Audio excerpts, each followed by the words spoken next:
ವರ್ಷ ಪೂರ್ತಿ ನಮಗೊಂದೇ ಬಟ್ಟೆ. ಬೆಳಿಗ್ಗೆ ಎದ್ಬಿಟ್ಟು ನನ್ನ ಮುಖ ನಾನೇ ನೋಡ್ಕೊತಿದ್ದೆ, ಯಾಕೋ ಇವತ್ತೊಂಥರ ಡಿಫ್ರೆಂಟಾಗಿ ಕಾಣಿಸ್ತಾ ಇದ್ದೀನಿ ಅಂತ. ನಮ್ಮಮ್ಮ ನನಗೆ ಒಂದು ಫೇಸ್ ವಾಶ್ ಕೊಡಿಸಿದ್ರು. ಇದನ್ನು ಹಾಕೋ ಸ್ವಲ್ಪ ಆದರೂ ಬೆಳ್ಳಗಾಗ್ತೀಯ ಅಂದ್ಬಿಟ್ಟು, ಇರೋ ಕಲರ್ಸ್ ಹಾಕೊಂಬಿಟ್ಟು ಹಾಗೆ ಒಂದು ಫೋಸ್ ಕೊಡ್ತಿದ್ದೆ. ರೆಡಿಯಾಗಿ ನಮ್ಮ ಅತ್ತೆ ಮನೆಗೆ ಹೋಗಿ ಟಿಫನ್ ಮಾಡಿಕೊಂಡು ಅಲ್ಲಿಂದ ನಯಬೂಸ ಗಾಡಿ ಎತ್ಕೊಂಡು ನಮ್ಮ ಅಂಗಡಿ ಹತ್ರ ಗಾಡಿ ಹಾಕಿ ಬಸ್ ಸ್ಟಾಪ್ಗೆ ನಡ್ಕೊಳೋಗಂತ ಹೋಗ್ತಿದ್ದೆ. ಅಲ್ಲಿ ಬಸ್ ಸ್ಟಾಪಲ್ಲಿ ನೋಡಿದ್ರೆ ನಮ್ಮ ಪೂಜ್ತ ಆಲ್ರೆಡಿ ಬಂದ್ಬಿಟ್ಟು ವೆಯ್ಟ್ ಮಾಡ್ಕೊಂಡು ನಿಂತಿದ್ಲು.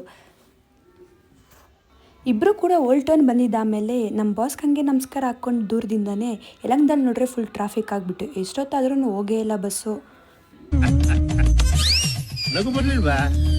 ಕಾಲೇಜ್ ಹತ್ರ ಹೋಗೋವಾಗ ಒಬ್ಬರು ಸಿಕ್ತರು. ಫೋಟೋ ಶೂಟ್ ಮಾಡಿಸಿದ್ದಾರೆ ಕ್ಲಾಸ್. ಇವತ್ತು ಕ್ಲಾಸಲ್ಲಿ ನಮ್ಮ ಶಿರೀಷಾಗ ಒಂದು ನಾಮಕರಣ ಮಾಡಿದೆ. ಅದು ಏನಪ್ಪ ಅಂದರೆ ಬಾಯ್ಬಡಿಕೆ ಅಂತ. ನಮ್ಮ ಕಾಲೇಜ್ ಹತ್ರ ಇರೋ ಡಿ ಮಾರ್ಟ್ ಹತ್ರ ಹೋಗ್ಬಿಟ್ಟು ಪಾಪ್ಕಾರ್ನ್ ತೊಗೊಂಡು ಅಲ್ಲಿಂದ ತಿನ್ಕೊಂಡು ಕ್ಲಾಸ್ಗೆ ಹೋಗ್ತಿದ್ದೆ. ನಮ್ಮ ಕ್ಲಾಸ್ ಹುಷಾರನ್ನ ಡ್ರಾಪ್ ಮಾಡಿದ್ದಕ್ಕೆ ಈ ನಮ್ಮ